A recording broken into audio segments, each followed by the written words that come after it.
Hello बच्चों, अब करेंगे question number 17। Find the value of n। आपको क्या करना है, n की वैल्यू फाइंड करना।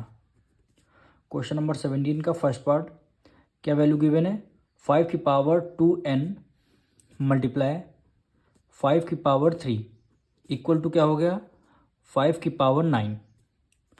इसमें से आपको n की वैल्यू फाइंड करना है। अब देखिए दोनों के क्या बेस सेम है। मल्टीप्लाई में जब बेस सेम जो होते हैं तो पावर ऐड कर लेते हैं।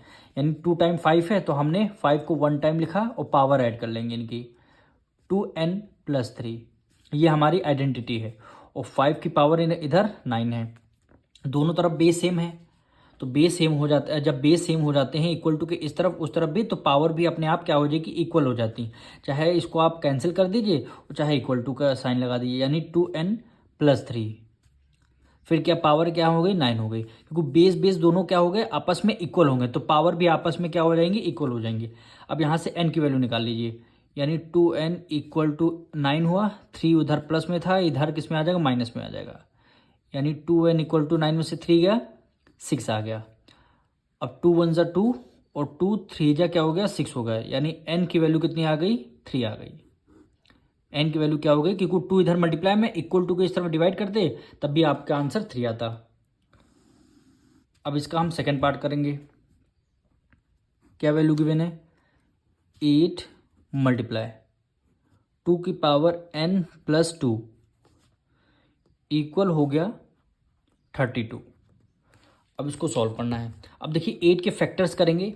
8 के फैक्टर्स निकालिए, 2 × 2 × 2, यानी 2 कितने टाइम, 2 2 4, 2 8, 2 कितने टाइम, 3 टाइम है। तो हमने 8 की जगह हम ले देंगे 2 की पावर 3 हो गई, मल्टीप्लाई 2 की पावर क्या हो जाएगी, n+2 हो गई। अब 32 के फैक्टर्स कर लीजिए। 2 कितने टाइम्स आता है, 5 टाइम्स में आएगा, यानी 2 × 2 × 2 × 2। फिर यहाँ भी कर लीजिए मल्टीप्लाई 2, 2 2 4, 2 8, 2 16, 2 32।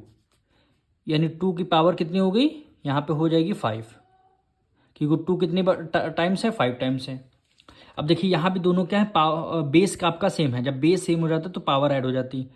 यानी 2 की पावर क्या हो जाएगा, 3 + n और +2 हो जाएगा, इक्वल टू 2 की पावर 5। बेस सेम है, बेस इक्वल है। देखिए इक्वल टू के उस तरफ भी तो पावर भी अपने आप क्या हो जाएंगी, इक्वल हो जाएंगी। यानी 3 + n और +2 इक्वल टू क्या हो गया, आपका 5 हो गया। 3 + 2 5, 5 + n = 5, यानी n = 5। 5 उधर प्लस में, इधर किस में आ जाएगा, माइनस में। यानी n की वैल्यू कितनी हो गया, 0 हो गया। यही क्या हो जाएगा, आपका आंसर आ जाएगा। अब करते हैं इसका थर्ड पार्ट। थर्ड पार्ट में क्या वैल्यू गिवन है,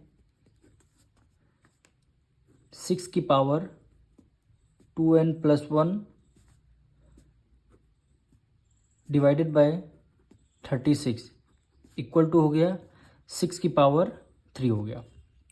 अब सबसे पहले इसको हमें पावर में लिखना होगा, यानी 6 की पावर 2n+1, पहले डिवाइड का साइन लगा दीजिए। अब 6 के फैक्टर से अब हम निकालेंगे 6 की मल्टीप्लाई 6, तो 6 की पावर क्या हो जाएगा, 2 आ जाएगा, क्योंकि 6 × 6 आंसर क्या आएगा, 36, इक्वल टू 6 की पावर क्या हो जाएगा, 3 हो जाएगा। बेस सेम है पर यहाँ पे क्या है, डिवाइड है। मल्टीप्लाई में क्या करते थे, पावर ऐड कर लेते हैं, डिवाइड में क्या करेंगे, पावर को माइनस कर देंगे, यानी इस वाली पावर से ये पावर माइनस कर देंगे।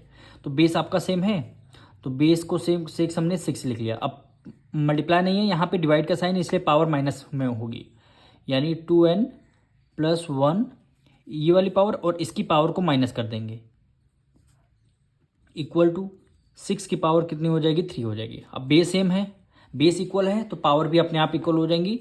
तो यानी कि यहाँ पे क्या हो जाएगा, 2n+1 - 2 इक्वल टू कितना हो गया, 3 हो गया। 2n, 2 में से 1 गया, 1 आएगा। दोनों में से ग्रेटर नंबर कौन सा, 2 है, माइनस का साइन, इसलिए माइनस का साइन, इक्वल टू 3 हो गया। 2n = 3 + 1 हो गया, यानी 2n = 3 + 1 कितना हो गया, 4 हो गया। अब n की वैल्यू 4, 2 उधर मल्टीप्लाई में, इधर आ गया जाएगा डिवाइड में, 2 2 क्या हो जाएगा, 4, 2 क्या हो जाएगा, आपका आंसर आ जाएगा।